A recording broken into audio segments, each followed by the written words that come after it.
नमस्कार, आप देख रहे हैं आर्या न्यूज और आपके साथ मैं हूं प्रियंका तिवारी। बुलेटिन की शुरुआत करेंगे बड़ी खबर के साथ। महाराष्ट्र से बड़ी खबर, जहां पर नवाब मलिक की न्यायिक हिरासत बढ़ गई है। 14 दिन बढ़ी है न्यायिक हिरासत। कुर्ला के अस्पताल में चल रहा है इलाज। महाराष्ट्र के पूर्व अल्पसंख्यक मंत्री नवाब मलिक की मुश्किलें और बढ़ गई हैं। राष्ट्रवादी कांग्रेस पार्टी के नेता मलिक की न्यायिक हिरासत बढ़ा दी गई है। मनी लॉन्ड्रिंग मामले में गिरफ्तार मलिक की न्यायिक हिरासत 14 दिनों के लिए यानी 2 नवंबर 2022 तक बढ़ा दी गई है। तो बड़ी खबर आपको बता रहे, नवाब मलिक को ईडी ने डी गैंग से जुड़े एक वित्तीय हेराफेरी मामले में गिरफ्तार किया था और अब न्यायिक हिरासत को बढ़ा दिया गया है।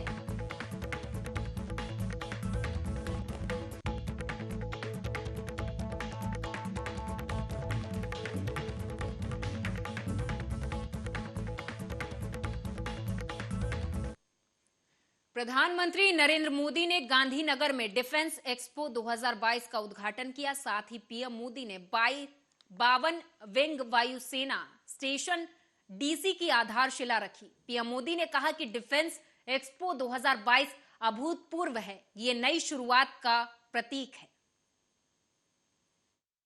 20 बच्चे स्कूल ही नहीं जाते थे,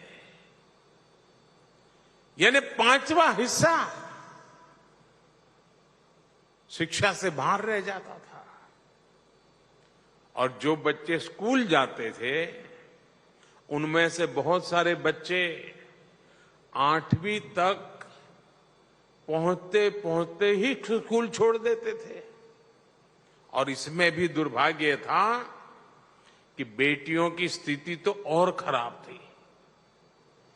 गांव के गांव ऐसे थे जहां बेटियों को स्कूल नहीं भेजा जाता था। आदिवासी क्षेत्रों में जो थोड़े बहुत पढ़ाई के केंद्र थे वहां साइंस पढ़ाने की सुविधाएं तक नहीं थी।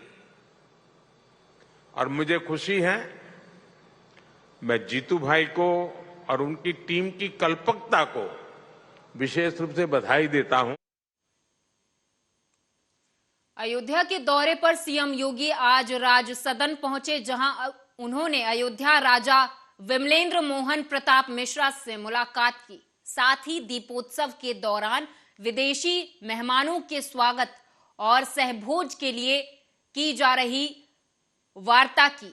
दक्षिण कोरिया के प्रथम नागरिक के लिए निमंत्रण भेज दिया गया है। दक्षिण कोरिया से अयोध्या राज परिवार का पुराना नाता है। अयोध्या की राजकुमारी दक्षिण कोरिया की महारानी थी।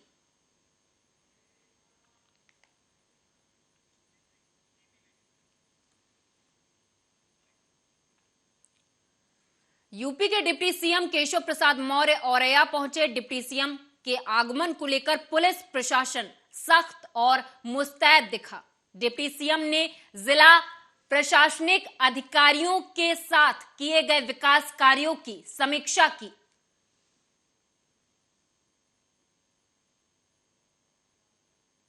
मीडिया वाले होंगे उनको कैसे सुनाई देगा? लगाए हैं, वो अपना लगाए हैं, सारे लोग मोबाइल लगाए हैं। राजा औरैया हैं, आपका दौरा रहा। मैं बता रहा हूँ, सबसे पहले तो मैं आप सभी सर शांत करा दीजिए।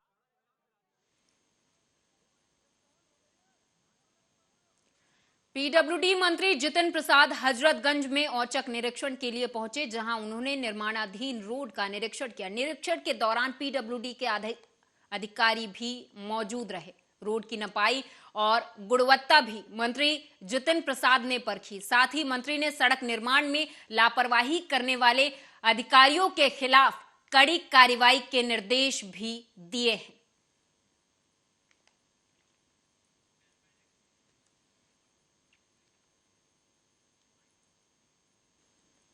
अगली खबर यूपी के बुलंदशहर से है, जहां भारतीय किसान में महाशक्ति के पदाधिकारियों ने बिजली घर में बाहर धरना दिया। प्रदर्शन में भारतीय किसान यूनियन महाशक्ति के प्रदेश महामंत्री वीरेंद्र सिंह लोधी की अध्यक्षता में यह धरना दिया गया। किसानों ने विद्युत विभाग के अधिकारी को 2 घंटे तक बंधक बनाए रखा। किसानों ने विभाग पर अवैध वसूली का आरोप लगाया। साथ ही किसानों का कहना है कि उनकी समस्या का समाधान नहीं हुआ तब तक विरोध जारी रहेगा।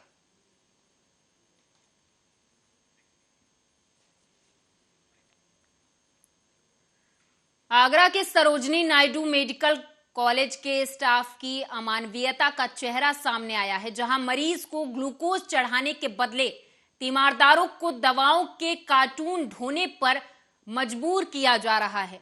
मामला मीडिया के संज्ञान में आने के बाद कॉलेज प्रशासन ने दोषी कर्मचारियों को कारण बताओ नोटिस जारी किया है।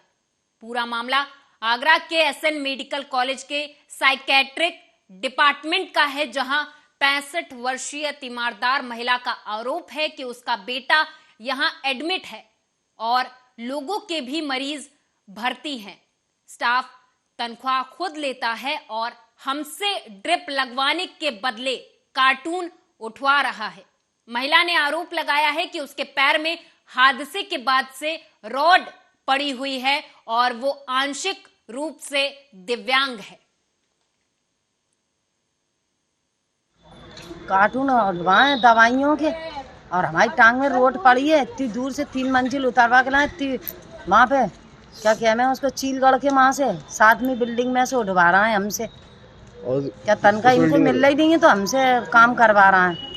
हम खुद मरीज हैं, अपने मरीजों के लिए निरी दौड़ भाग कर रहा हूँ, ऊपर नीचे हम वैसे ही परेशान हुए जा रहे हैं। ठीक है, 10-20 रुपए का रिक्शा नहीं कर सकती हैं। यूपी के सीएम जब सांसद थे तभी उन्होंने वनटांगिया गांव को गोद लिया था। उसके बाद मुख्यमंत्री बने तो उन्होंने इस गांव के विकास पर पुरजोर ध्यान दिया। गौरतलब है कि यह गांव आजादी के बाद से ही विलुप्त था।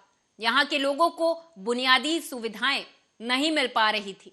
मुख्यमंत्री योगी ने अपने सांसद होते हुए भी इनके लिए कई बार आवाज उठाई, लेकिन तत्कालीन सरकार इस पर कोई ध्यान नहीं देती थी। जब मुख्यमंत्री योगी उत्तर प्रदेश की कमान संभालने लगे तो उन्होंने इस गांव को और यहां के लोगों के जनजीवन को सुधारने का भरसक प्रयास किया और आज ये गांव किसी भी पहचान का मोहताज नहीं है। आपको बताते चले कि हर दीपावली मुख्यमंत्री योगी यहां पर पहुंचते हैं और इस गांव के लोगों के साथ दीपावली मनाते हैं, लेकिन अब इस गांव पर खनन माफियाओं का कब्जा होता हुआ दिखाई दे रहा है।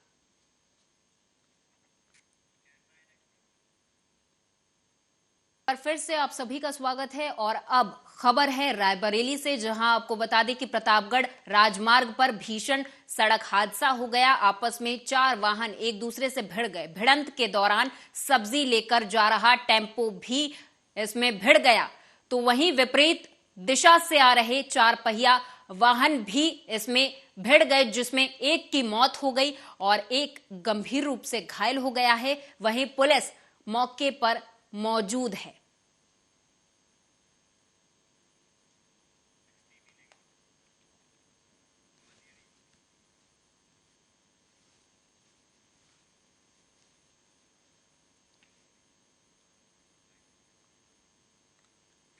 ग्वालियर में नगर निगम के एडिशनल कमिश्नर के बंगले में एक चोर ने निशाना बनाया। चोर का एक सीसीटीवी फुटेज भी सामने आया है, जिसमें चोर बंगले के बाहर लगे कूलर के सहारे छत पर चढ़कर बंगले में घुसता हुआ नजर आ रहा है और 51 मिनट बंगले में रहता है। चोर ने बंगले में रखा नल, बिजली फिटिंग के सामान के अलावा कुछ जरूरी सामान पर हाथ साफ कर वहां से फरार हो चुका है।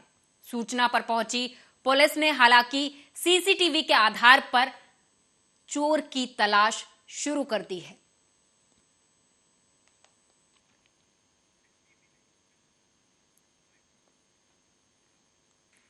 एमपी के भिंड से एक शर्मनाक घटना सामने आई है, जहां दबंगों ने दबोहा में दलित भाइयों का सिर मुंडवा दिया। 2 दिन पहले यह फैसला सुनाया गया।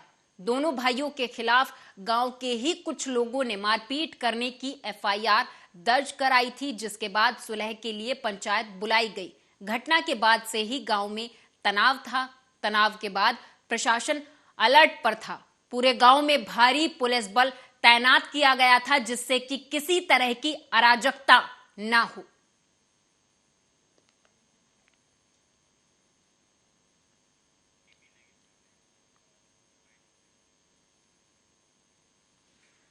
महाराष्ट्र के सीएम एकनाथ शिंदे ने बाढ़ग्रस्त इलाकों के किसानों को तुरंत मदद दिए जाने के आदेश दे दिए हैं। बता दें कि राज्य में मूसलाधार बरसात के कारण कई जगहों पर बाढ़ आने के कारण खेती में भारी नुकसान हुआ है। बड़े पैमाने पर फसलें बर्बाद हुई हैं। किसानों को तुरंत मदद की अति आवश्यकता है। इसी बात को ध्यान में रखते हुए आज मुख्यमंत्री एकनाथ शिंदे ने किसानों को तुरंत मदद पहुंचाने के आदेश दिए हैं। सततच्या पावसामुळे होणारं नुकसान आणि त्याची नुकसान भरपाई देण्याचा निर्णय यापूर्वी सरकारने घेतलेला आहे। गेल्या 2-3 दिवसांमध्ये परतीच्या पावसामुळे झालेलं जे शेतकऱ्यांचं नुकसान आहे, पिकांचं नुकसान आहे, त्याचे पंचनामे युद्ध पातळीवर तातडीने करावेत आणि त्या शेतकऱ्यांना तातडीने नुकसान भरपाई द्यावी अशा प्रकारचे निर्देश प्रशासनाला दिलेत। प्रशासनाने त्याची तातडीने अंमलबजावणी करावी जेणेकरून शेतकरी। मुंबई पुलिस को मुंबई में 3 जगहों पर बम धमाके की धमकी दी गई। मुंबई पुलिस को हेल्पलाइन नंबर 112 पर एक अज्ञात व्यक्ति का फोन आया और उसने मुंबई में बम धमाका करने की धमकी दे डाली। हेल्पलाइन 112 पर कॉल करने वाले अज्ञात व्यक्ति का अभी तक पता नहीं चल पाया है। तो वहीं मिली जानकारी के मुताबिक बता दें कि फोन करने वाले ने दावा किया कि मुंबई के इन्फिनिटी मॉल, अंधेरी, पीवीआर मॉल, जुहू और सहारा होटल, एयरपोर्ट पर बम धमाके होंगे। इस कॉल के बाद मुंबई पुलिस तुरंत एक्शन मोड में आ गई है और सहारा एयरपोर्ट पुलिस, जुहू, अंबोली और बांगूर नगर पुलिस स्टेशनों पर सीआईएसएफ और बीडीडीएस की टीमों के साथ जांच शुरू कर दी है। पुलिस ने कई घंटों तक जगहों की तलाशी ली, लेकिन पुलिस को कोई विस्फोटक या फिर संदिग्ध वस्तु बरामद नहीं हुई है।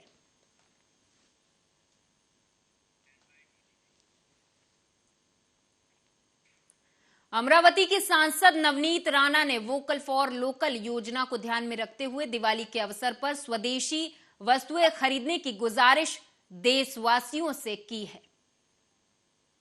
या दिवाळीमध्ये आपले सगळ्यांना एक विनंती मला करायची आहे की आपण सगळ्यांनी जे ऑनलाईन आपण शॉपिंग करतो आहे, मग दियापासून लाइटिंग पासून आपण कपड्यापासून प्रत्येक गोष्टी ऑनलाईनचे मागे आपण धावत आहे।